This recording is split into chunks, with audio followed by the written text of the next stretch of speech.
A world in turmoil awaits Donald Trump in 2025. Here are the key points concerning the global landscape and U.S. foreign policy under a new presidential term.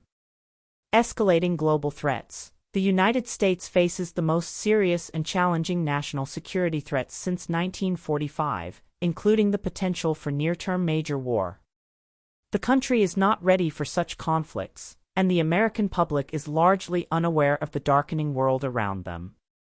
Multiple concurrent crises. The new president will inherit several ongoing crises, including U.S. support for friends fighting protracted wars in Ukraine and Israel. Tensions are also rising in Asia, with potential for conflict over Taiwan, the Koreas, or the Philippines. Emerging autocratic alignment. A significant development is the increasing common cause among four prominent autocracies: China, Russia, Iran, and North Korea. This deepening partnership is becoming the primary frame of reference for Washington's foreign policy debates, and nuclear threats are growing. Every crisis is increasingly linked to broader geopolitical rivalries. Unpredictable presidential approach. While the then-candidate, Donald Trump, veered between hyperbole about an impending World War III and glibness about how easily he could prevent it, his actions in office are hard to predict. He may add to the global turmoil.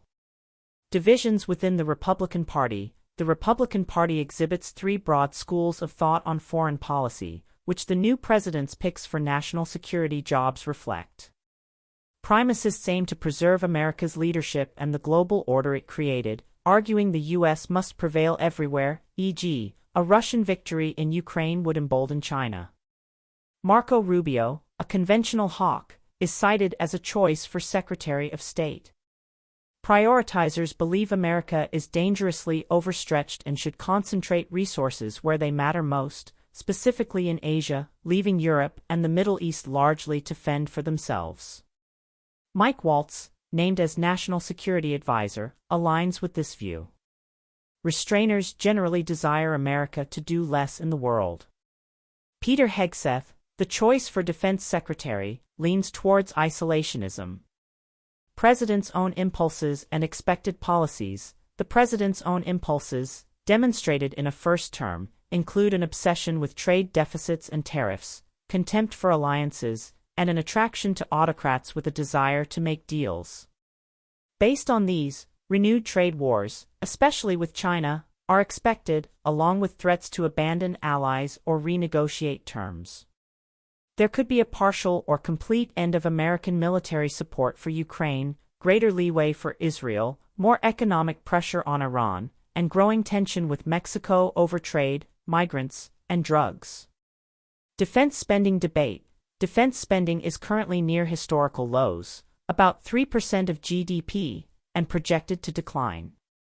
A bipartisan commission recommended a significant increase, 3 to 5% real terms in the next fiscal year, and a glide path to Cold War levels of 5 to 17% of GDP.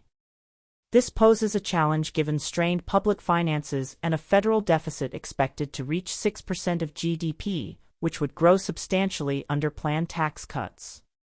Despite arguments that deterrence is cheaper than war, it's hard to imagine the president cutting benefits or raising taxes to fund more weapons.